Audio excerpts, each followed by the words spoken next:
రైతు దీక్ష అని చెప్పని నిరసన కార్యక్రమాలు చేపట్టడం ఒక విధంగా విదూరంగా ఉండడమే కాకుండా దయ్యాలు వేదాలు వల్లించినట్టు కేవలం సన్నబడ్లు మాత్రమే సాగు చేయాలి,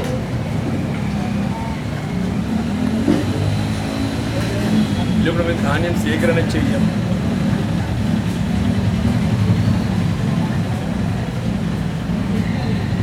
చెరువుల తూములు కూడా బంద్ పెట్టించారు, చెరువుల ఈ తూములు కూడా బంద్ పెట్టించారు.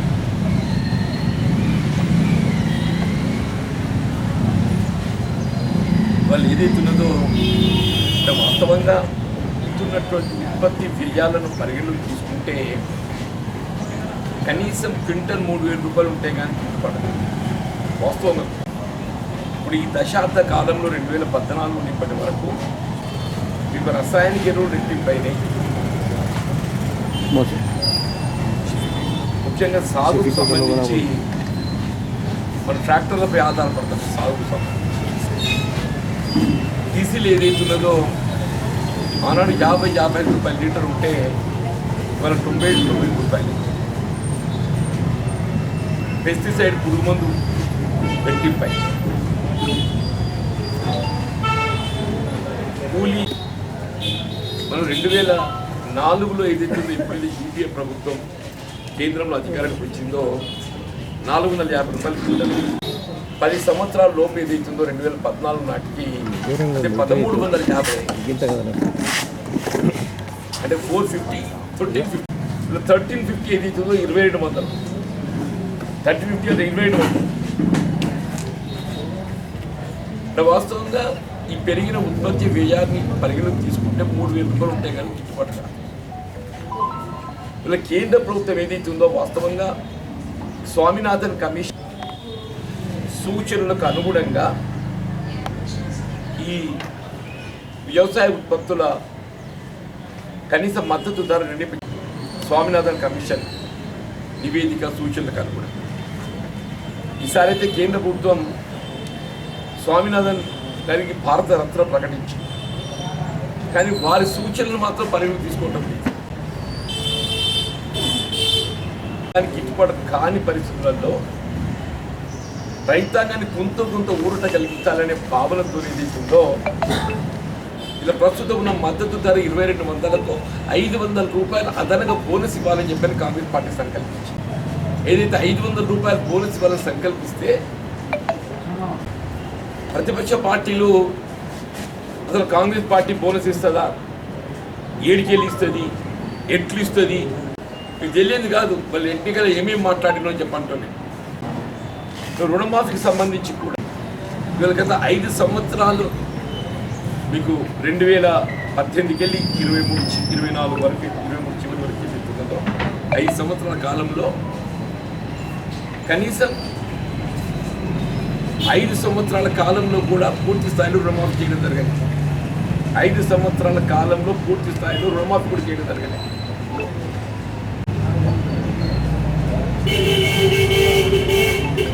వాళ్ళు ఏదైతుందో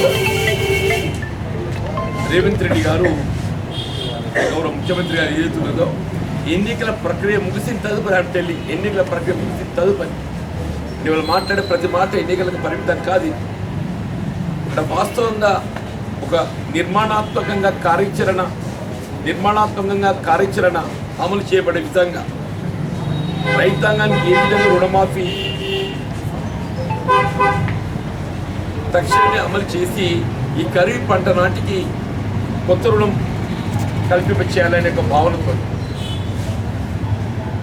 2 లక్షల రూపాయల వరకు ఏదైతుందో బై 15th ఆగస్టు నీకు ఎన్నికల్లో పేర్కొనడమే కాదు, దానికి నిర్మాణాత్మకంగా కార్యాచరణ రూపొందింప చేయబడే విధంగా కార్పొరేషన్ ఏర్పాటు చేసి బ్యాంకులకు రుణ సౌకర్యం పొంది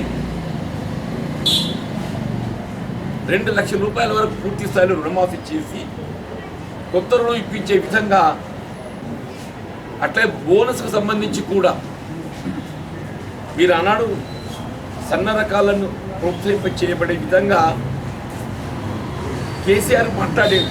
దీన్ని అసలు తెర మీద తీసుకొచ్చింది కేసీఆర్, తెర మీద పట్టుకొచ్చి కేసీఆర్. కానీ ఎన్నడూ కూడా సన్న రకాలు సాగు చేస్తే ఏ విధమైన ప్రోత్సాహం రాయితీ ఇవ్వాలని ఆలోచన చేయాలి. వీళ్ళు పీడిఎస్ రైస్ ఏదైతే ఉన్నదో ప్రస్తుతం పంపిణీ చేయబడిన రైసే అది వినియోగం చేయబడటం లేదు. లబ్ధిదారుడు ఏదైతే ఉందో దాన్ని పూర్తి స్థాయిలో వినియోగించుకునే పరిస్థితి లేదు. అందరం గమనిస్తున్న వాస్తవంగా రీసైక్లింగ్ ఎట్లవుతుంది, రీసైక్లింగ్ అరికట్టబడాలి. పీడిఎస్ రైస్ రీసైక్లింగ్ అరికట్టబడాలి అని అంటే ప్రభుత్వం చే పంపిణీ చేయబడేటువంటి ఒక రైస్ ఏదైతే బియ్యం వినియోగదారుడు దాన్ని వినియోగించుకునే విధంగా ఉండాలి. వినియోగదారుడు వినియోగించుకునే విధంగా ఉండాలని చెప్పారంటే సాధారణంగా ఇవాళ సన్న రకాలు వాడుతున్నారు. 90% ఆఫ్ ది కన్స్యూమర్ సన్న రకాలు వాడుతున్నారు. రీసైక్లింగ్ కాకుండా వినియోగదారునికి పూర్తి స్థాయిలో వినియోగపడే విధంగా అది ఉండే విధంగా ఒకటి. రెండోది ఏదైతున్నదో రైతు కూడా సన్న రకాలను ప్రోత్సహింపజేయబడటానికి ఇవాళ మొదటి విడత ఫస్ట్ ఫేజ్ సన్న రకాలకి ఖరీఫ్ పంటగలు ఏదైతుందో మేము 500 రూపాయల బోనస్ అమలు చేస్తామని చెప్పని ప్రభుత్వం ఆలోచించి అసలు సన్న రకం సాగు చేయడమే ఖరీఫ్లో చేస్తారు. సన్న రకం సాగు చేయడమే ఖరీఫ్లో చేస్తారు. మన మిత్రులకు తెలుసు టీఆర్తో ఈ మూడుతో ప్రధానంగా రైట్ టు ఇన్ఫర్మేషన్ యాక్ట్ పక్కన పెట్టాలి. అది పారదర్శకత అవినీతిని నిలువరింపజేయబడే విధంగా ఏదైతుందో పారదర్శకత ప్రతీకగా ఏదైతుందో రైట్ టు ఇన్ఫర్మేషన్ యాక్ట్ తెచ్చి 4 చట్టాలు తెచ్చినవే మేము. నువ్వేం తెచ్చినావు? 10 ఏళ్ళు ఒక్క చట్టం చెప్పు. నీ ఓటు ఎవడతాడో పోనీ ఎవడన్నా గెలవనే కానీ వాడికి ఏదైతుందో నేను ఎన్నికలు ఎట్లా గెలవాలని తాపత్రం తప్ప ప్రజలకు ఎట్లా సేవ చేయాలనే ఆలోచన లేదు. దాని దగ్గర ఎదురుగా ఏదైతుందో ప్రజలకు ఎంత సేవ చేయాలని ఆలోచన లేదు వాళ్ళ దగ్గర. కాంగ్రెస్ పార్టీ అట్లా కాదు.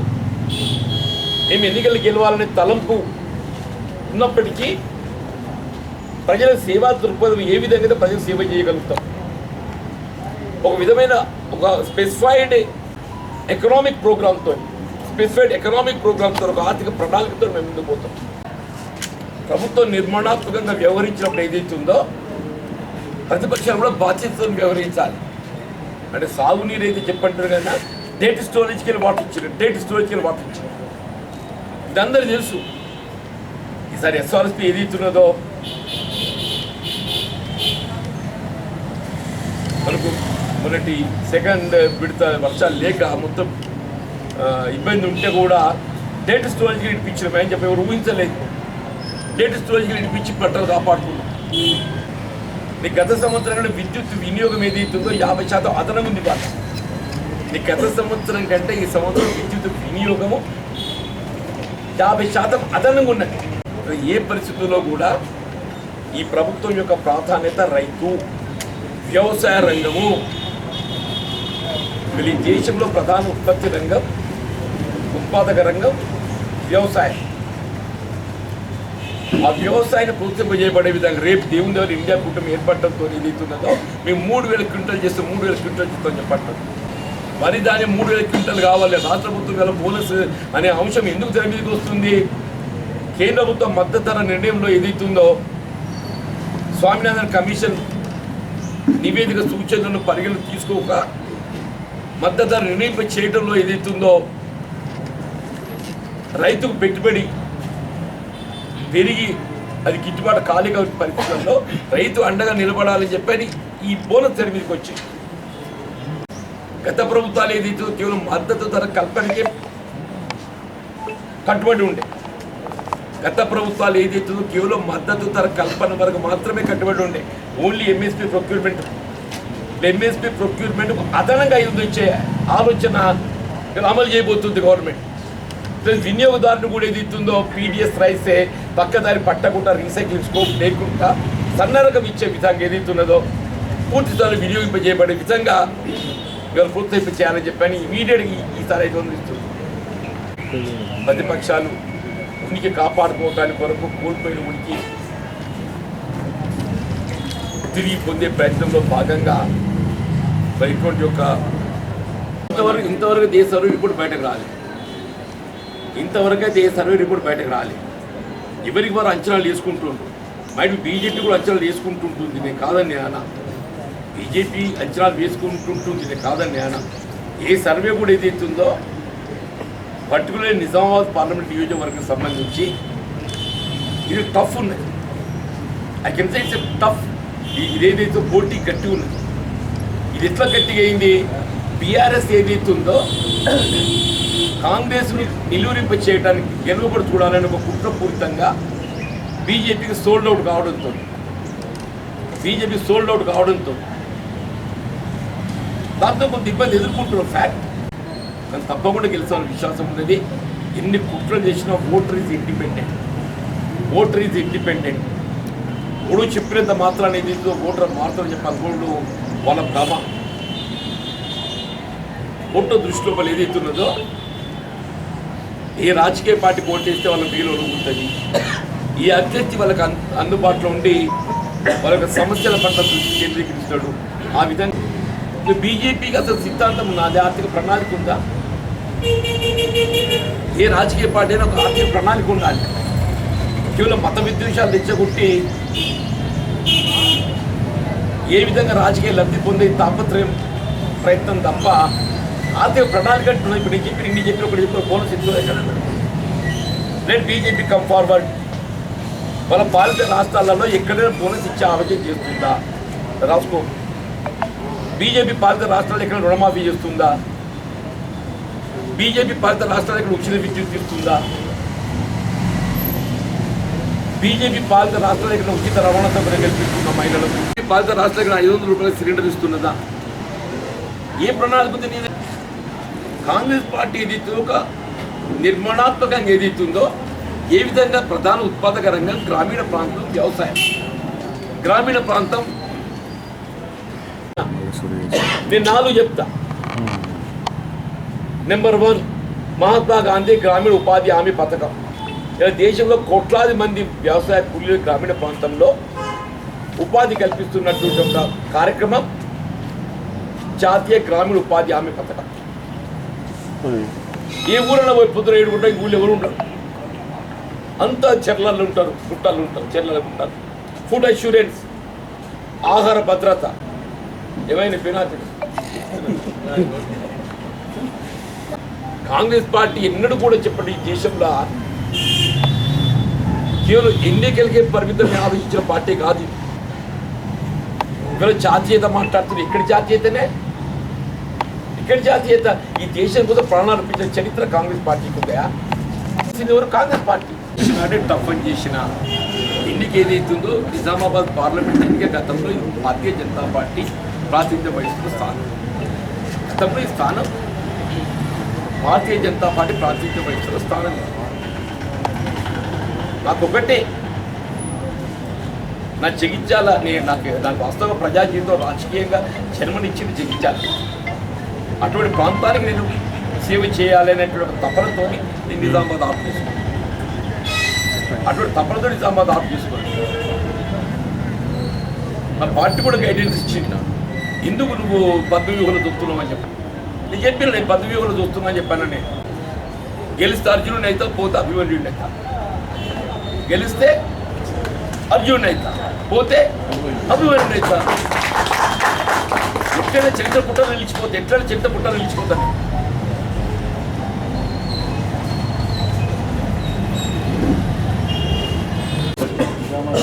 అదే నేను చెప్పిన, I know it's a tough seat, but there is no other option for me. నా రాజకీయ హోదాకు తగిన పదవి నేను కోరుకోలేదు. మీరు ఇచ్చే పరిస్థితులు లేవు. నా హోదా కంటే చిన్నది నేను కోరుకోను. ఆ హోదాకు తగ్గ పదవిని పొందే పరిస్థితి లేదు. జీవితంలో చివరి యుద్ధం చేసి నేను అంటున్నా. ఎందరి అభిమానం ఉన్నాయి నాకు చాలదే. ఎందరి అభిమానం ఉందంటున్నా చాలా. నాకు తెలిసి ఎనఫ్ ఫర్ మీ. గెలవకున్నా కానీ ఏదో చరిత్ర నిలిచిపోతాను. అది వీరుని లక్షణం. అది వీరుని లక్షణం.